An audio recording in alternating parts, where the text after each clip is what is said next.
If your brand belongs in the heart of the yachting world, this is where it happens.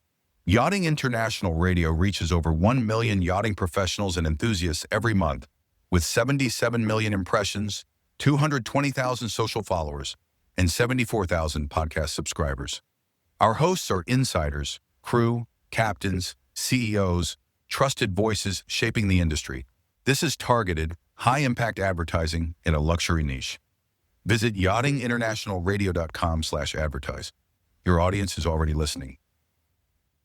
Welcome to this episode of the Superyacht Laundry podcast. These are our brand new episodes after our little refresh, a little bit of a rebrand. Tales from the Superyacht Laundry was just a bit of a mouthful. So we are now just the Superyacht Laundry podcast. And I've got a fantastic first guest, although she's been on before. Natalie, welcome back. Thank you. It's very good to be back.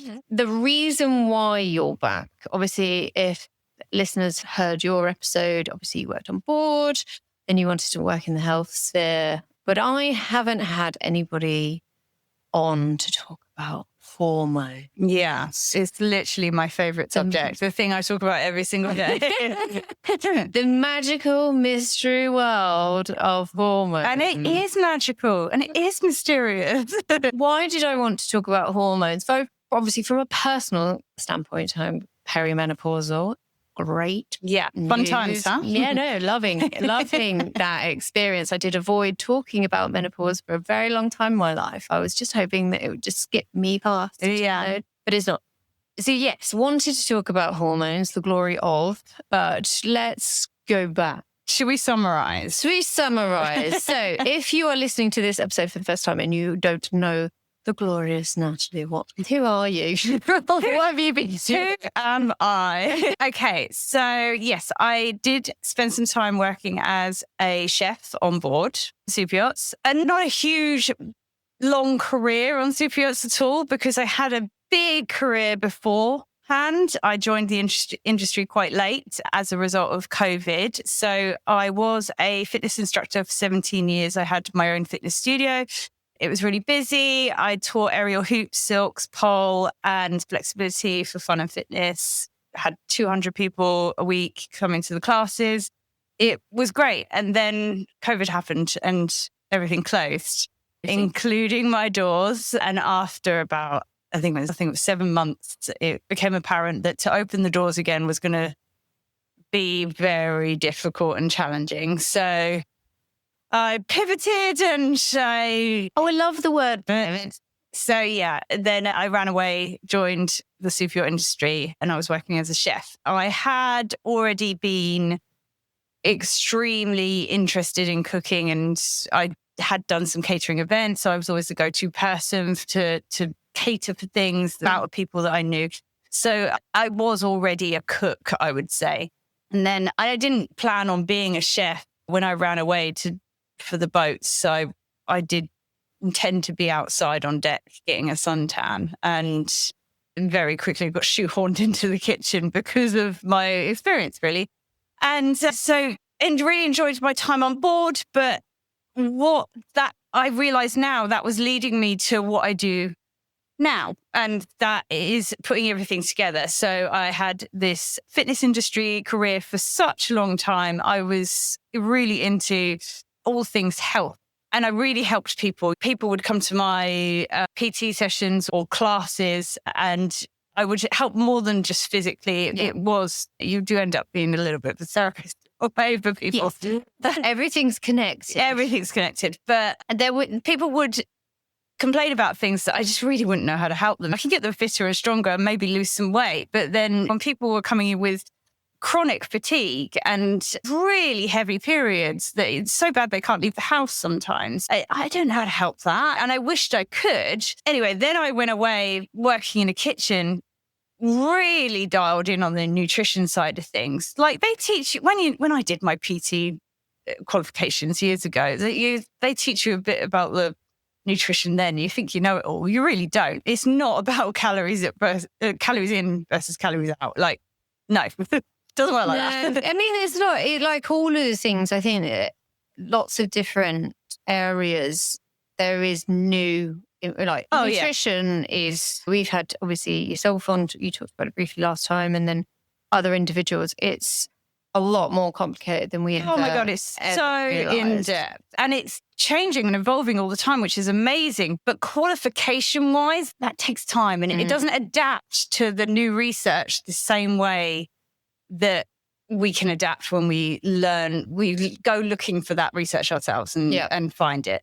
So once I was working in the food industry, on board, dealing with food intolerances, dealing with allergies, dealing with health conditions, you really realize how much food is medicine, and how important it is. And for wellness as well, crew, you work bloody hard.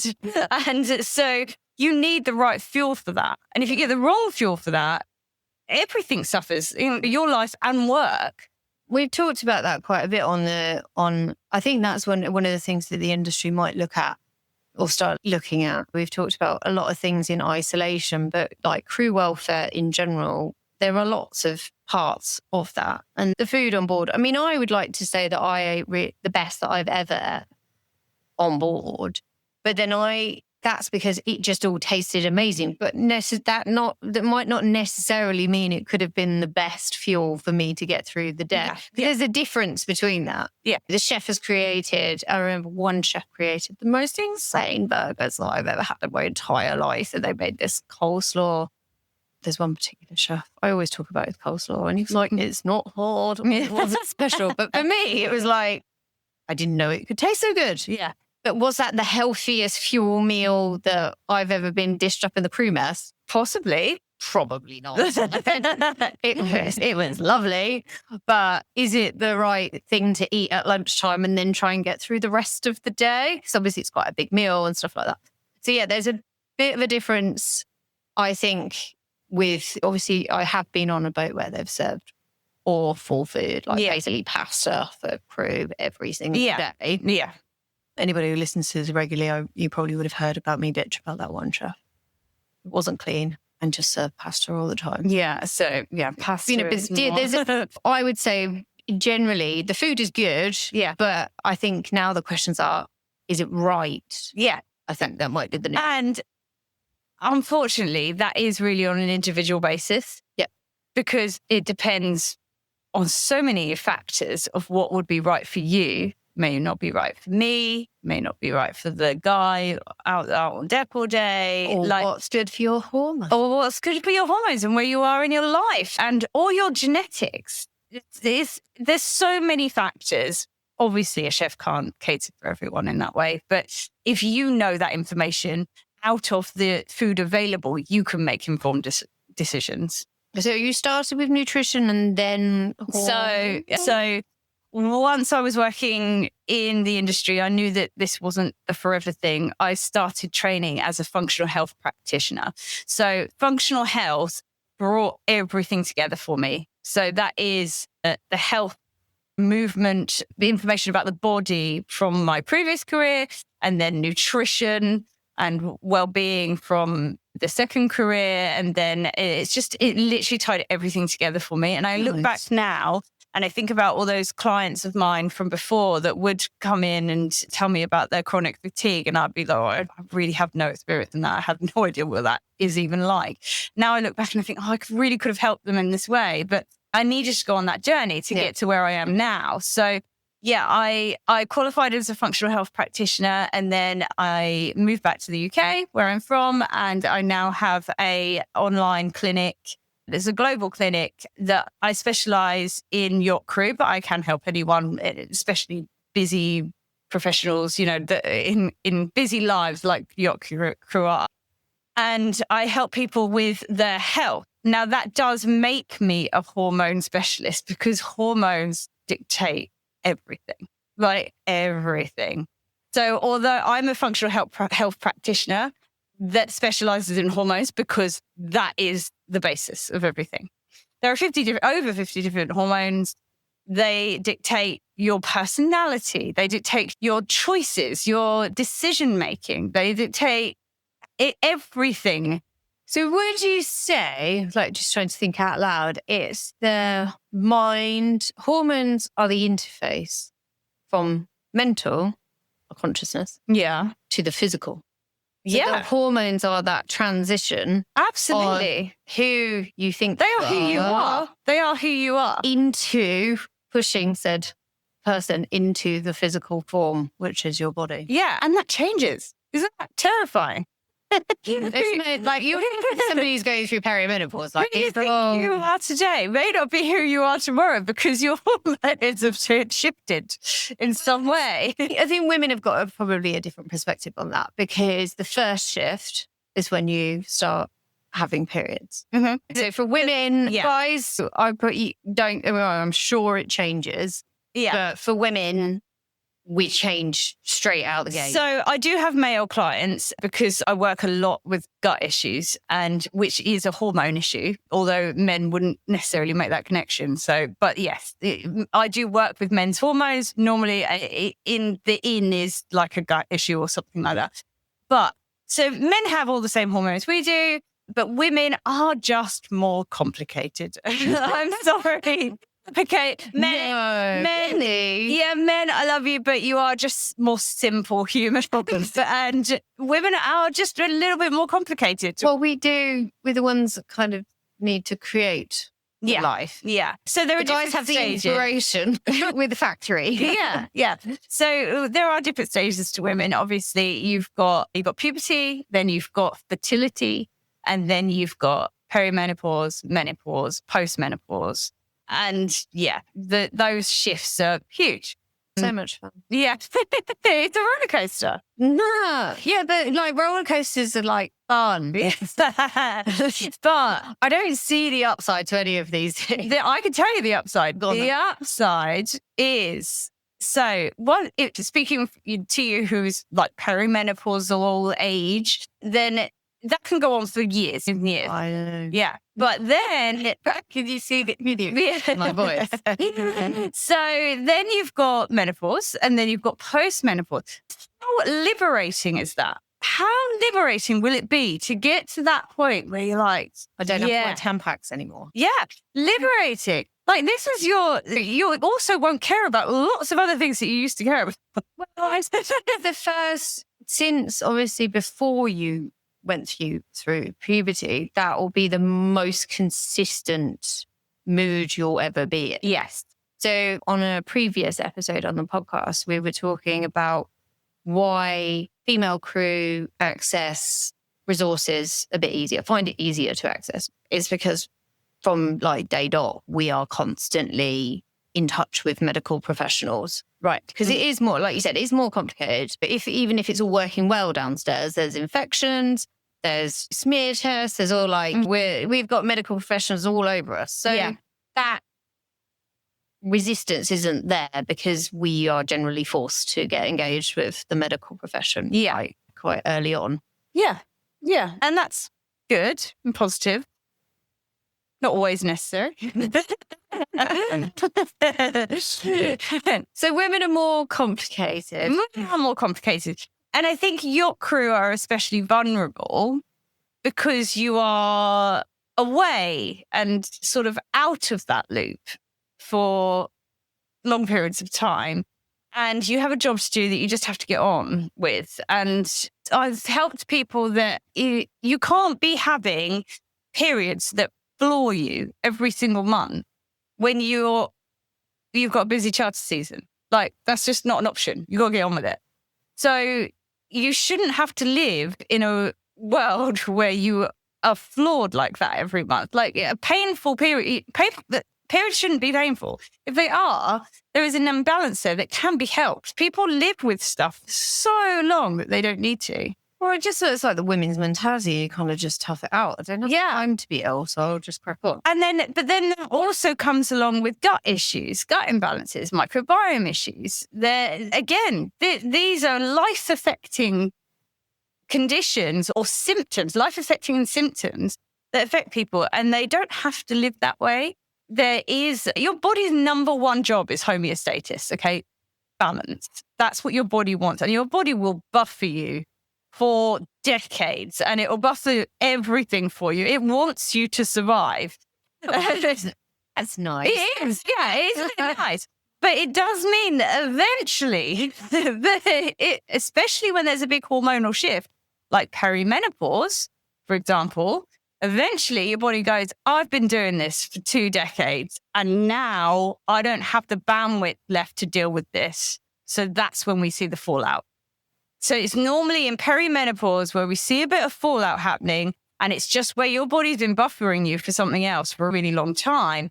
Now it doesn't have that bandwidth. Now it goes, I can't do everything. I'm dealing with this whole hormonal thing going on right now. I can't do everything. Something's got to give. And that's when we start seeing symptoms. And that's when we go, okay, what is it that we need to like borrow some bandwidth so that it can deal with this huge hormonal thing? So perimenopause starts roughly around age 36, which is a lot younger than people think. Yeah. And there are many a crew out there that are in their 30s and that may be seeing some of these symptoms and they'll just be like, oh, I don't know what's wrong with me. Like, actually, this other thing. Before we get into the perimenopause, I think we should go back to the beginning in a way. So obviously when you go through puberty, now I am, rightly or wrongly, I was a individual that never got on taking the pill. I tried probably 2 times in my life, but the only way I can describe it is I felt like it was changing my personality. It will be. I actually felt like I was different and I didn't like it. Yes. Do you know what I mean? That's really intuitive of you to have noticed I that. really didn't like it. I felt really uncomfortable. I just didn't like it. I tried it twice because I will confess I had like a termination, and then the health professionals were like, you need to get on something, rightly so. Tried and I just could not. Yeah. Didn't do it. So here's my thought process on it. So the pill, for example, especially people our age, okay, was given out, and I believe it still is, but maybe things are changing. Given out like Smarties. Like there was no informed consent, okay, when it came to giving out the pill. You could walk into a doctor's surgery when you were 14, 15 and be like, I'm down the pill because all my friends are. And they just pick whatever one as well. It's not like they tailored it to you. No. They'll give you the cheapest. They'll give you the cheapest, which back in the day was like Yasmin, Microgynon. Remember all those? Yeah. So they'll throw them at you. No, there's no informed consent. No one sits you down, which I think is criminal. No one sits you down and makes you sign a waiver to say that you understand what this pill is doing to you, especially at that age, because that age is when your hormones are sort of like working out their flow. Like they're working out, okay, what kind of person we are, how we are going to run this body, this meat suit that we have. And when you put something in like that, you are disrupting that, and you're potentially disrupting that forever, for good. So what I see in clinic is a lot of post-pill PCOS, okay, which is life-affecting. Don't use acronyms.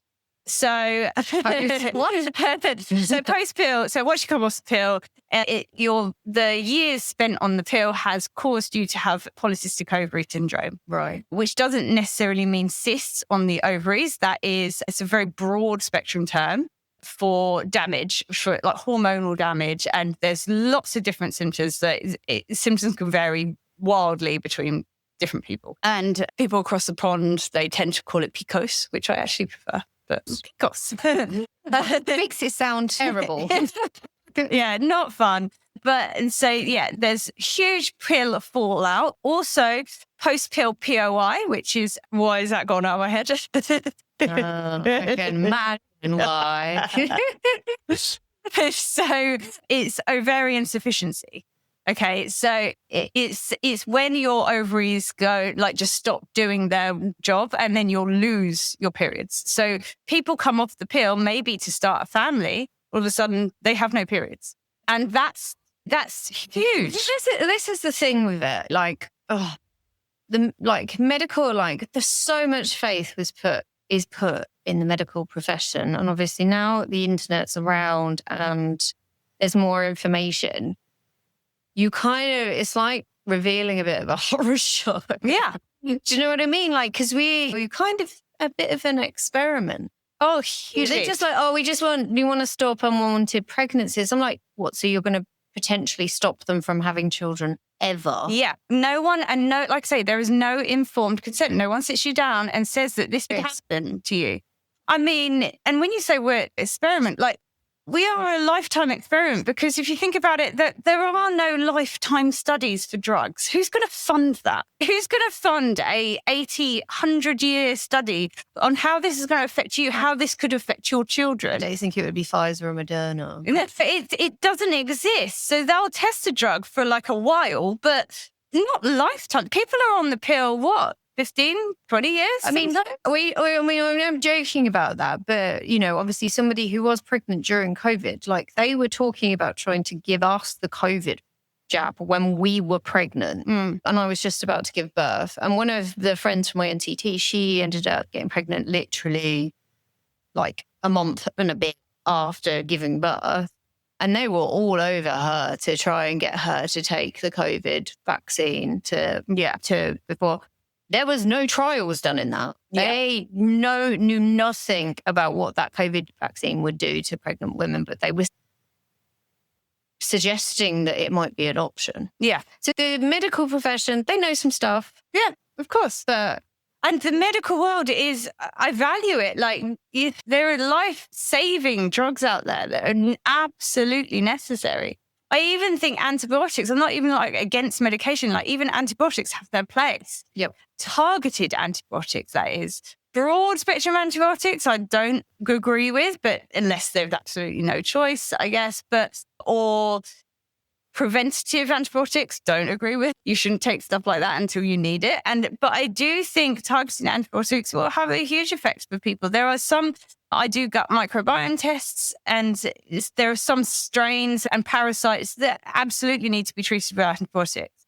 But you can get the antibiotics for that particular parasite that you have from a gut microbiome test. There's no guesswork. There's no, let's just see if this works. Well, actually, you're eradicating half of your gut microbiome, which is your immune system, which is affects all of your hormones. So actually, you could be feeling the effects from that for 10 years. wow. Yeah. So they're guessing and just throwing things at it and hoping it works. Don't agree with. So it's one of those horrible realizations that we are just a big lab. Yeah. Science experiment. Absolutely. Because there is no other way to do it, unfortunately. There isn't. But, Yeah. it is trial and error. Yeah. And like I said, you can't do studies that last 100 years. No. To see how it's going to affect your future generations even. No, but you could also, I think women, there's more information now. Everybody's more informed. Yeah. And drugs are having to get better and mitigate risks, I would say. Yeah.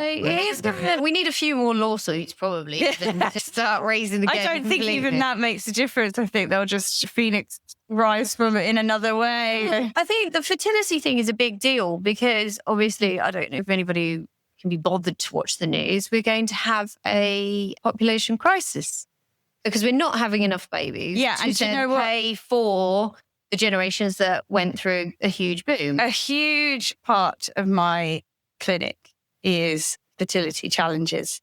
It is so much more common now, really. And I think what we're seeing is as a result of that generation where Smarties, like the pill was given out, all these hormone disruptors at young ages for a very long time, we are now seeing the fallout of that. I'm also seeing the fallout of that in perimenopausal women. I'm sure it's not too silly to say that earlier generations, like our parents, grandparents, they just got on with it. Yeah, menopause, well, they just got on with it.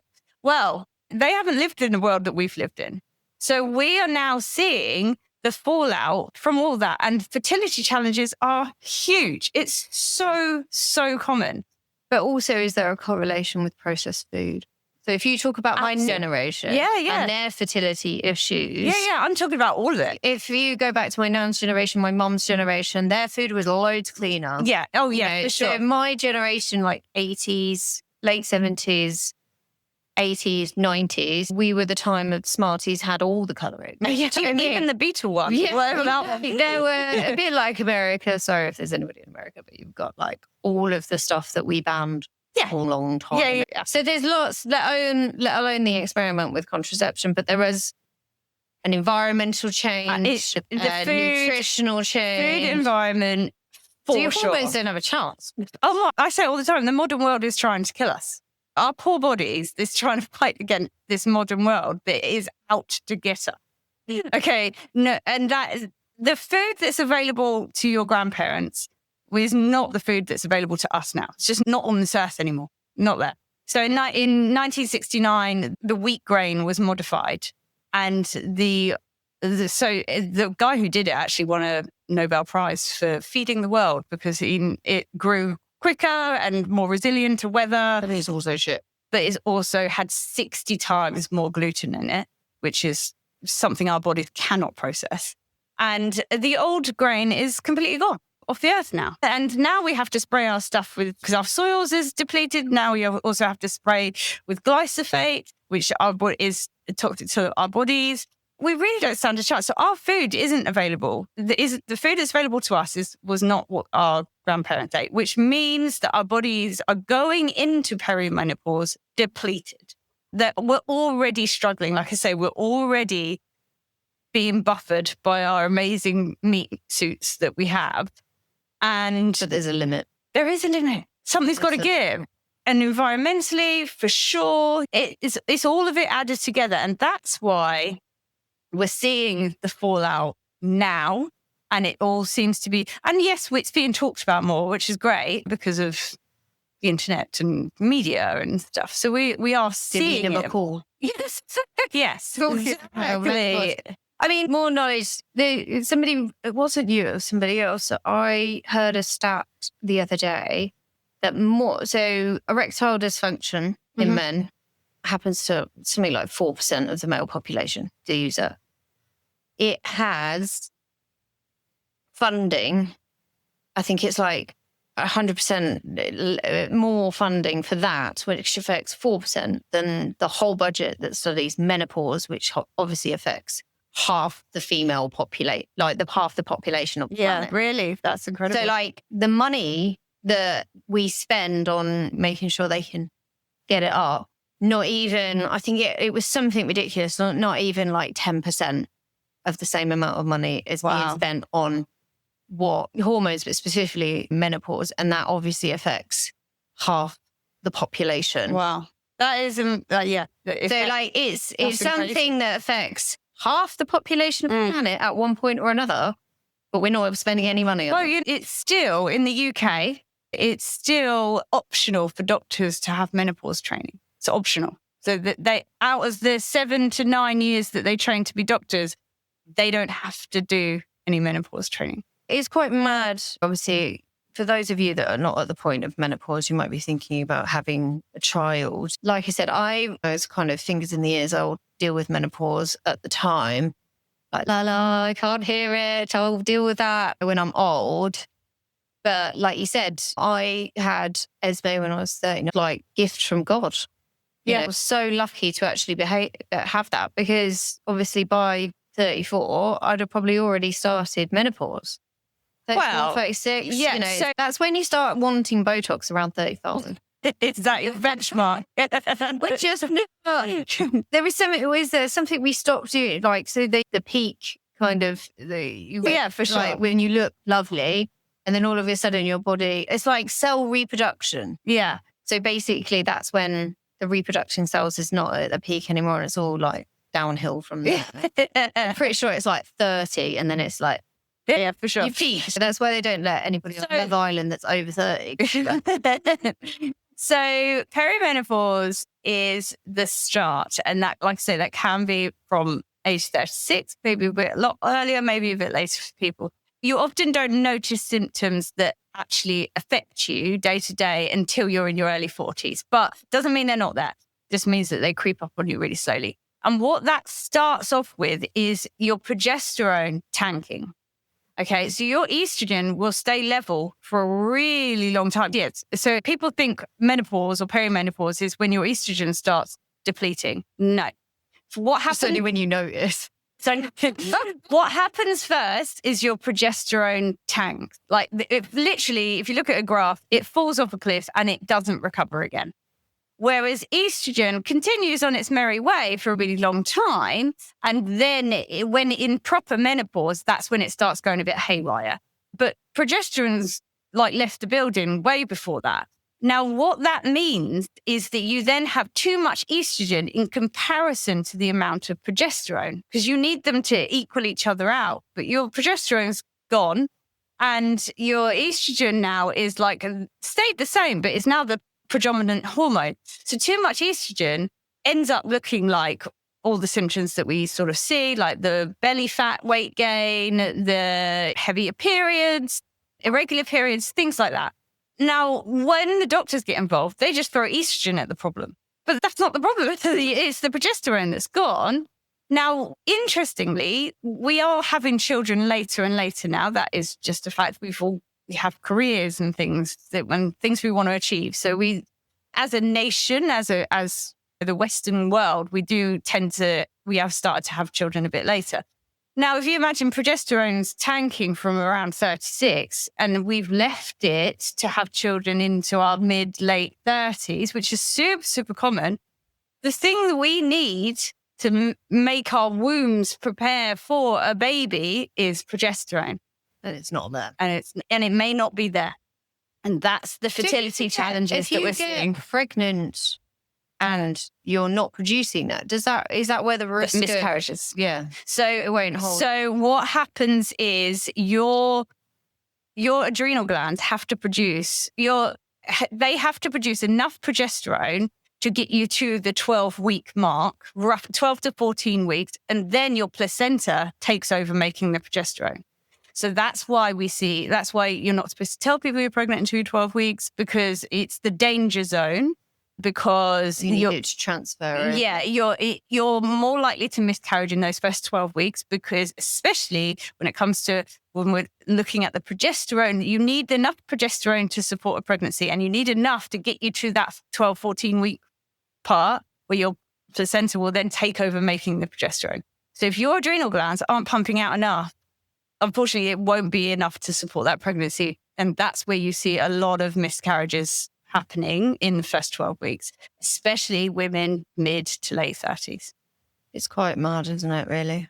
It's one of those things, I mean, I've said many times before, like women are told, have it on. You can have it on. And that's the thing. And it's not true. It isn't true. And this is what I do spend a lot of my time telling people, like either yacht crew or professionals, busy professionals who have had the careers, they've had it all. And then I'm seeing on their test result, clinical burnout. And I'm trying to undo that narrative that actually, as women, we are not built to have it all. We're built to have babies. We are built to have help and be provided for to facilitate babies. Making human beings. We are designed for. But also when it comes to like our stress hormones, like men can deal with stress hormones better than a woman's body can. Fact. So our adrenal gland cannot keep up with the modern world stresses in the same way. So we were told, we are literally that generation that we're told we can have everything. We can do it all. We can have the career. Not just we can do it. You should do it.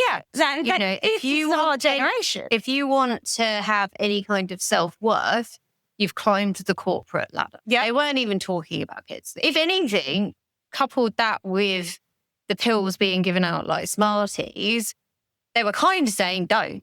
Yes, but what they were also saying was you can have the career, but also have dinner ready on time. Also go to the gym. Also look fabulous. Also don't age.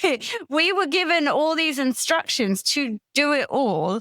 And I'm telling you, women are not built to do it all. And I have clients where I'm having to change that narrative that they have. And it's not until you get a test result that says, you're in clinical burnout. So clinical burnout, because people talk about cortisol, high cortisol all the time. Like it's all on social media. Oh, to bring your cortisol down, do this. Well, what I see more often is flatline cortisol, like none. Your body has gone, I've done this for so long. I'm done. I can't do it any longer. And it's just gone, no, I'm not doing it anymore. Right. And the symptoms of high cortisol and baseline nothing is really similar. So you are in actual burnout where you're not producing, because we need cortisol. Cortisol is what gets us up out of bed every day. So without cortisol, we cannot function. We need cortisol, but we need it at the right times of the day in the right amounts, in a healthy body that's like producing all these stress hormones in response to the right things. So that would be exercise at the right time of day. So that's something I'm always telling people is people, especially yacht crew, that are doing stupid like HIIT workouts or CrossFit workouts at silly times of the day. Your hormones will not thank you for that. Your cortisol should be high in the morning because that's what gets you out of bed every single day. Without it, so people with burnout don't have that. They struggle. They walk around like zombies all the time because they have no drive to get out of bed. They haven't got that cortisol spike. So we need the cortisol spike in the morning and then it tapers off throughout the day. So if you then try and spike it at 9, 10 o'clock at night with a crazy workout, that's going to have a knock-on effect to all the other hormones, like melatonin, sleepy hormone, yes. But also melatonin is hugely related to your blood sugar hormones. So that'd be like, so you've got adrenaline and cortisol for low blood sugars. You've got insulin for high blood sugars. Melatonin like dictates all of those things. So if you're messing with your sleep, you're also messing with your blood sugars, which also mess with your stress hormones and your sex hormones. It's all connected. It is all connected. So just so talk about, obviously, if you look at trends, because you talked about cortisol, it's all over Insta. Yeah. Reduce your cortisol if you've got this and whatever. People pop in a melatonin pill. Right, yeah. That's messing. It's messing. So, like, from what I see, people are giving it to their kids. Don't get me wrong. There are moments where I'd love to sedate my child. And then, like, there's definitely some moments in time like, oh, if you could just... Like, Yeah. that'd be really handy. Again, they're developing. Yeah. So you really shouldn't mess with them. No. You shouldn't mess with them. But so when I have used real melatonin as in parts of in protocols, treatment plans for people as a short-term thing to get under something. But ultimately, we're not treating the sleep problem. Oh, you're not sleeping. You need more melatonin. And then throw this at it. What I do as a functional health practitioner, so functional health is getting to the root causes of problems. So it's not the why is your melatonin low? No, it's not that, oh, your melatonin is low. It's why is it low? So I find out, well, what's going on further up in the chain or down in the chain? What is it that's out of balance that is causing you to have low melatonin? Yeah. And that could be so simple. Well, for me, it's like, so perimenopause. Yeah. So I started, like, only when it's bad, if I have a few nights where I'm not sleeping, because so you get like the joys. I'm not going to bore everybody with perimenopause, but like night sweats, lovely. Yeah, fun, Basically, right? you wake up in the middle of the night on fire. Yeah. But also insomnia can be a bit of a thing. So I have tried it, the melatonin. If I need, again, if it's one of those things like I've got an important meeting or we've got to go and do something, I'm like, right, I'm going to take it tonight to try and ensure that I get a good night's sleep because otherwise I'm going to be screwed tomorrow. Get funky dreams though. Yeah. Like really intense kind of dreams. But, you know, it's just the latest, it's fads, isn't it? So fad. So how I would work is I would take a full health history. So it's not like a blanket, like, oh, if this is this, then you should do this, because it really depends on the individual, like completely. Everyone's different. So take a full health history. But when it comes to melatonin, how do you know your melatonin is low other than the symptoms of struggling to sleep? Is that it? Yeah, exactly. So I would get lab tests, see if your melatonin is low, because it may not be that anything to do with your melatonin. Nothing at all. So then you're taking a melatonin, giving you weird dreams, might help you for a bit, but it's not getting to the, you've still got a hormone imbalance somewhere else that isn't being addressed at all. So I wouldn't give out melatonin as a first protocol unless a test result says your melatonin is low. And even then I would investigate why, but maybe in the short term, we'll use actual melatonin. Also, what you could do is way more simple than that. Dial it right back and just be like, okay, melatonin-rich foods. Let's have some tart cherries just before you go to bed with some Greek, with some Greek yogurt or something. It's stuff like that to produce the melatonin. Also, do your sleep hygiene, all the things. No blue lights. If you do need to use screens, you use blue light blocking glasses. Make sure you're in a cold room, maybe a weighted blanket. You could do lavender smells, eucalyptus smells, really promote good sleep. Things like that. There's lots of things we can try first. Also, magnesium. High dose magnesium just before you go to bed. So like half an hour before you go to bed, high dose magnesium. That'll, could possibly also give you some weird dreams, but at least you'll sleep. And when it comes to supplements, not all supplements are equal. I wouldn't suggest going to the supermarket and buying the supplements. God knows what are in them. But if you work with a practitioner or get pharmaceutical grade supplements, then you do know what they say is in there, and it's not talcum powder. It's just kind of a bit of a minefield out there, isn't there? Exactly. And at this moment in time in the wellness sphere, there's a lot going on. And I think there's a lot going on because also coming through the pandemic, people are like, what? I think a lot of people don't have any trust anymore, so they're looking for the information themselves. It was one of those things, especially my generation, we ended up taking a jab for no apparent reason. Like we weren't at risk. The only people that were at risk. So there's a lot of suspicion, a lot of people are very skeptical. A lot of trust issues now, and I think it's great that the health and wellness world, people looking for doing their own research. I always say to this to people, these are my recommendations, but please do your own research. Yeah. Because I think it is way better when someone understands why they're being given something and look into, is this the right fit for me? Seeing it for themselves, because I'm from a generation that in the health world, we were just like, you'd go to the doctors for something, they'd give you a prescription. You wouldn't even know what it was. No one's explained anything to you. You take it, and then you get another symptom a little bit further down the line. You go to the doctors for that. You'll see someone different. They'll give you a prescription for that, but no, they haven't checked that works with that thing. And I've got clients that are on so many different medications. They don't know what they're for. They don't know how they interact with each other. And they don't know the side effects. No one's explained anything. So that's why I'm like, be informed. I encourage that all this speak, even if it is on social media and some of it's wrong, but at least I see it as a positive that people are finding their own information out. I don't think it's not like we were talking about pregnancy before we came on, and I like to know. So I am very happy to fly down a wormhole, rabbit hole, whatever you want to call it, about a topic, just to kind of get a better understanding of it. And with pregnancy, I was all over it, like one born every minute. I think I watched every single episode. Yeah. Where I've spoken to ladies that like, their last thing that they ever wanted to do was watch an episode. But from my perspective, I just found it empowering. You're just absorbing. If you can sit there and watch Below Deck, you know what I mean? You just watch it in that kind of context because you don't understand how much information you're putting in. Yeah. And it does build confidence. Yeah, they have hairy moments and it does look like it's painful.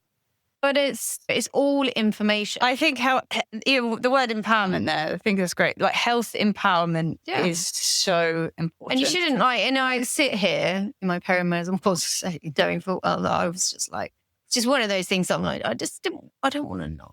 Yeah, that's fine. I don't want to know, but I have to know. Yeah, now. So, yeah. And I'm reluctantly throwing my body down a rabbit hole. And I think prevention is always better than cure. And I can shout prevent the perimenopause. Yeah. I can prevent huge fallout. Yeah.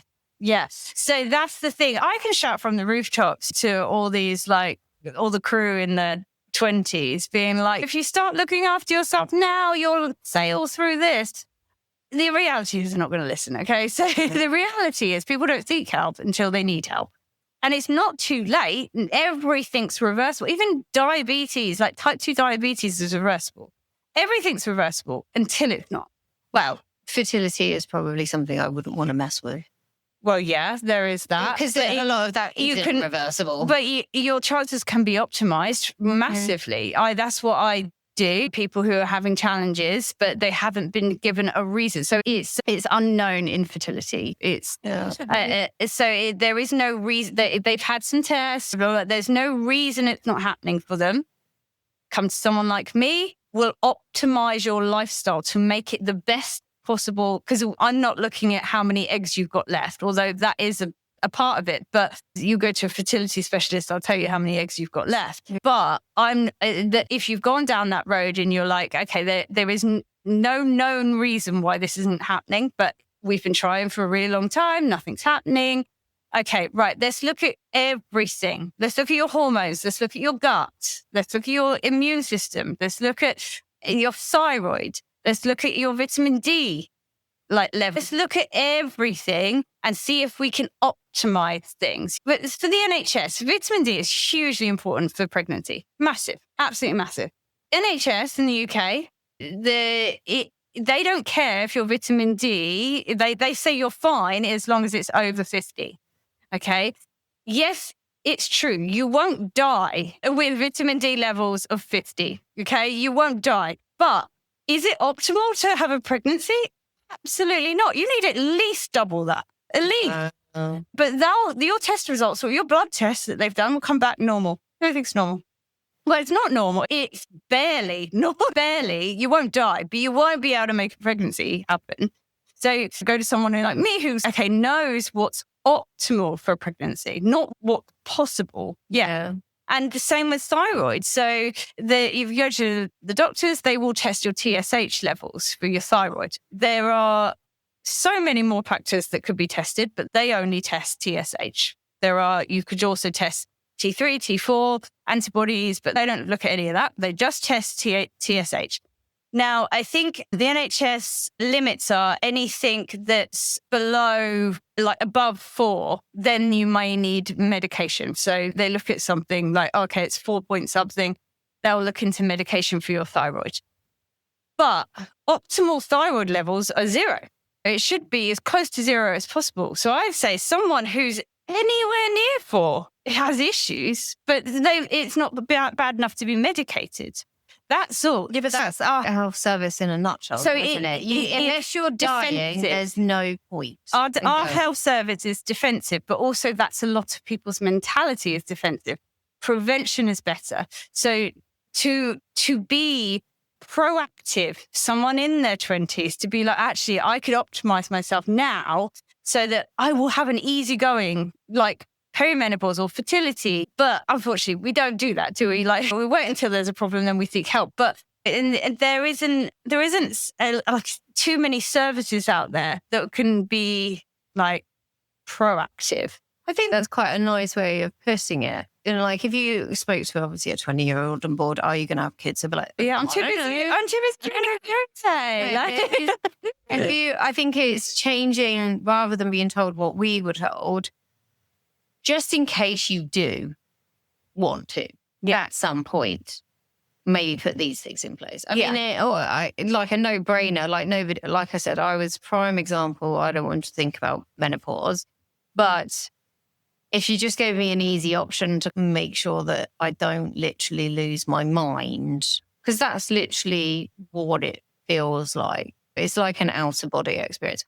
I am 100% convinced that all the nursery rhymes and children's stories about the witch in the woods were just menopausal women. Oh, yeah. That were probably. All the stories back in the day of the witches naked in the woods with grey hair, and they're just having a hot flash. They're having a hot flash. And they're mean to people because they can't be arsed. They literally can't be arsed with anybody's shit anymore. Yeah. You know what? I'm going to take myself away. I'm going to live in the woods. Can't be bothered with any of you. Yeah. I can really relate to that. Yeah. Yeah. I can really. They do. From my understanding, estrogen's the nice hormone that can make you very nice to people. And if yours is out of whack, I ain't got any. Right. So it's actually progesterone that makes you nice to people. So when that fucks off, like It's over. Yeah. I'm looking for my cabinet. Yeah. Progesterone is, again, the medical model just think it's all to do with the womb lining, but actually progesterone makes you a much nicer person. It's your calming hormone. So without that, whereas estrogen is actually an exciter hormone. So it actually, that's why they need to act together. And when it comes to, if there was a tip I could say is for anyone younger who isn't even thinking about fertility or perimenopause yet, but if there's a way that you can just think, okay, maybe I should be thinking about just making my life a little bit easier, giving myself all that bandwidth ready for this hormonal shift, whether you like it or not. and that would be to balance your blood sugars by the way that you eat. Okay, it's not about restriction. I'm always telling people to eat more, if anything, but it's the way you eat, the foods you choose to eat, because you need to have balanced blood sugars. When your blood sugars are not balanced, the spikes will cause insulin to come out to play to deal with the sugar spikes. Your pancreas is responsible for making that insulin, but your pancreas's main job is digestion. So all the time it's dealing with the insulin thing, it's not doing the digestion thing as well as it should do. So that's when we get IBS. Now, once insulin's dealt with the sugar, you get the crash. And as high as your blood sugars go up, they have to go down as equal amounts. So it'll go down too low, which is when adrenaline and cortisol have to come out. When you get low blood sugars, adrenaline and cortisol have to come out to deal with that, to make your blood sugars high again. So to put that in context, when you are walking through the crew mess, those chocolate bars that are there, perhaps try not to, It depends. It depends. It's not about restriction. Or maybe don't have chocolate every time you walk past. It depends. It depends on the type of chocolate bar. Dark chocolate is hugely beneficial. So dark chocolate real chocolate is actually fermented.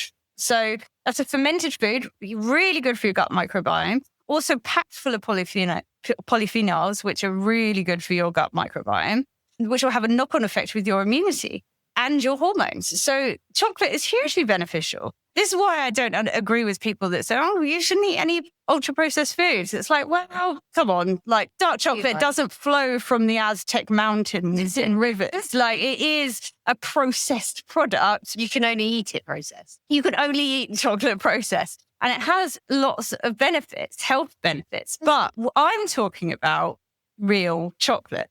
Like something like Cadbury's in the UK doesn't even class as chocolate in the EU because it doesn't have enough cocoa in it.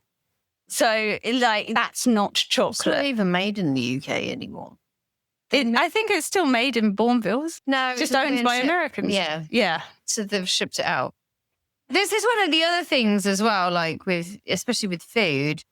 I mean, there's so much. I mean, that's another podcast episode in itself. Food. So maybe I'm just going to not go down there. We'll stick with the joy of hormones. Although we have spoken for quite some time.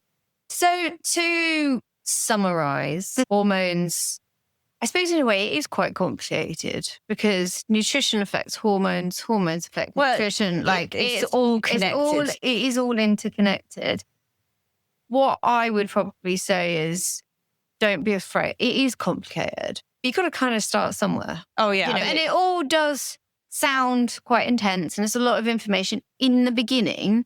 But that's because you don't know anything. And if you start building your foundational knowledge, start with nutrition, then obviously start educating yourself on hormone fertility and everything else. So at least you've got the option. Also, stress and hormones and nutrition on board are vital. And I think the industry is starting, people that work in the sphere of the industry are starting to understand you can't separate one from the other. You know, we can't just rabbit on about mental health all the time, but then feed the crew complete shit and not help. Mental health, do you know what I mean? It's hormonal. Mental health is hormonal, as in your neural pathways that create your personality is as a result of your hormone balance.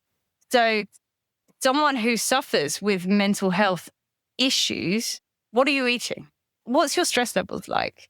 How do you detox? How's your body functioning? What's your methylation like? Those are the things that I'm looking at, not like, yes, anxiety, of course, is a thing that really prevalent, especially amongst the yacht crew industry. But let's look at the physical health as well as the mental health. It is interconnected. You can't look at one without the other. We also got a double whammy being a girl. Yeah. Because your hormones change monthly. Exactly. So like daily. Yeah. Your hormones will fluctuate throughout the day. So it just sucks.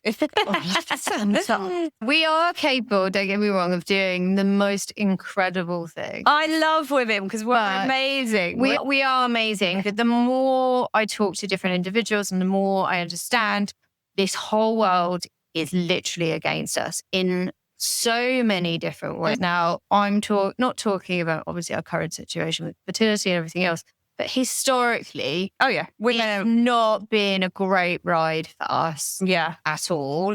But have you read Unwell Women? No. Oh, okay. Everyone reads that. Okay. How women have been treated throughout history is unbelievable. So it's kind of mad. So like the rabbit holes I get thrown down because obviously doing this and important issues and everything else, I also voluntarily throw myself down other rabbit holes just out of interest. And I've been learning about Mary Magdalene recently. I love history. Absolutely love it. My child is going now to a church school. So I don't know. It's just kind of come back in my life. I was taken to church by my great grandmother back in the day. It just kind of came back into my life. The story about her, like, it just winds me up. It really does. Explain. Well, she was, I mean, if you say Mary Magdalene to most people, if you have been to church, obviously some knobhead came out a few centuries ago, said she was a prostitute. Which I know isn't true. Absolute load of toss. Yeah, I have heard basically. that. Yeah. And obviously, like I love collecting stories about pioneering women. Like, and obviously there's a few that from back in the day where to be known now is an achievement considering the situation that they were in. Any woman or famous individual woman's name that you know from history, they weren't just badass, they were like ultra badass because we still know of them today. So whatever they did, she is like, it's literally blown my mind about understanding who this woman was. And obviously you go down the Jesus kind of thing. I've never really resonated with Christianity because obviously it's all from a male perspective. So I can't resonate with any of that. But I'm now getting the girl side, which has obviously been suppressed as they needed to control us. And obviously, whether you like it or not, we're a bit of commodity. Amazing rabbit hole. I honestly highly recommend any woman to throw herself down that spiritual rabbit hole. Interesting. Listening, like obviously I've covered all different types of media and it's like that's a really strong hole to go down. It really makes me, you can really see the journey, if you're talking about the journey of women and even our experience to this current day, it makes a lot of sense. It just makes me really angry at the same time. Because we are living in a world that's constantly battling with itself. And I think it has a lot to do with the fact that we're not in the correct place to provide balance. We are just as important as our male counterparts, but we are not them. We have our own set of skills, our own set of strengths, and we do need to work with them. But humankind has never let us on an even playing field. I think you'd love this book, Unwell Women. It's heartbreaking. But I think it's all what you were just talking about. It's quite mad, really. There's lots to hope for right now, I have to say, in the female experience, and we'll finish our episode off. Like, all I want to do with all of these episodes and talking to great individuals like yourself is to empower. That time when you're on board at this incredible moment where you're traveling and it's an insane experience, you don't need to sacrifice all of the other shit. You don't need you to will end up sacrifice going through. your core values. Yeah. You don't need to sacrifice your core values. You can optimize. Like you said, you can optimize. You are an autonomous adult at the end of the day, even if you are told what time to go to bed, what you have to eat. Like you don't have to be told those things. You are an autonomous adult. You can make your own decisions. You can say, actually, no, that's not going to be any good for me. And actually, I need an 8-hour rest, and that's my right, and I'm going to take that. And so just to be told things on board and say you have no choice, not true. It's not true. Empowering people to say what is best for them. But you can't say what's best for you if you don't know. Exactly. You don't know your options. So that's the thing. And these are what these episodes are all about. Been good. Yeah. So good. I provide hormone help for yacht crew and anyone really, but I use functional lab testing that is available globally. So it doesn't matter what port you're in. The courier will bring the tests to you. They are either urine, saliva, blood spot tests, or stool tests that you do in your cabin. And then the courier will come collect it, take it to the lab in that country, analyze the results. I get the results. I interpret the results. I then give you treatment plans. And I mean, it could, like, in one of those things, I've never really thought about this, but like most groups of females, crew members, I've been on board and we've done a diet together. You know, you could all get together and go, you know what, let's find out. Yeah. It can be a research experiment. Yeah. You can do it with your crew members. It doesn't need to be this dark, sinister thing. Yeah. That you're not well or whatever. You could get ahead of the game and go, you know what? Let's have a look. I tell you what, a great test to get ahead of the game is a genetics test. It's a one and done thing because you only have to have a genetic test once in your life because your genes don't change. But your epigenetics say that you can turn those genes on or off. So you can get a gene, test your DNA, your genetics to say, and it will literally tell you, okay, this is how I need to eat for my body. There's a gene variation that means that you cannot metabolize coffee the same way someone else who doesn't have that gene. So knowing that could change your life. Like, that's just one example. Like knowing that, okay, I can't have that coffee because it does this to me. And knowing that will mean that you'll never have to have weight issues again. You'll never have to have headaches when you eat certain things. You'll never have to have bloating again. Just knowing what foods genetically you can have. That's getting ahead of the game. Like, that'll change the whole course of your life. You'll never have to worry about it because you just know. That's a really good idea, actually. If there are any crew members out there and you're all girls together and you're pretty cool, because you'll learn about you. Yeah, but you'll learn about you by also comparing yourselves to your own individuals. So like they'll have something that you won't. And you know, how many crew get together? Anybody wants to experiment? We'd love to actually talk to all of you before, after what you've learned. It's really cool. Because every crew get together and they go, right, we're all going to lose a stone and we're all going to do this. And then you compare yourself to your cabin mate who's like the different size to you, maybe doing better on this diet, losing all this weight, and you're doing the exact same thing. You're like, why isn't this working? Well, you're built differently, knowing that what she can eat may not be something you can eat because your genes say that you don't work that way. Well, so you've heard it here first. If you want to be crew members that experiment with this, like I said, it sounds all very intense, but we're talking about if you don't. So if you can get ahead, then a lot of these things could be mitigated, avoided completely. So you just don't know. It's been fab.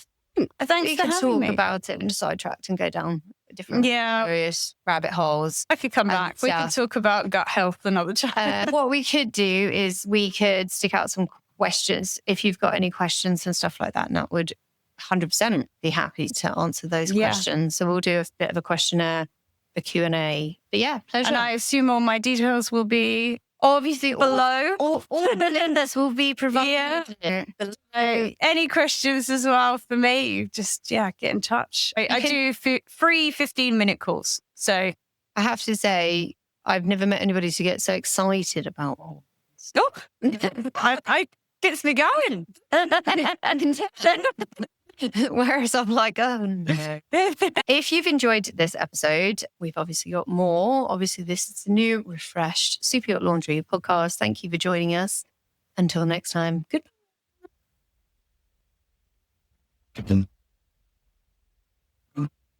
Post.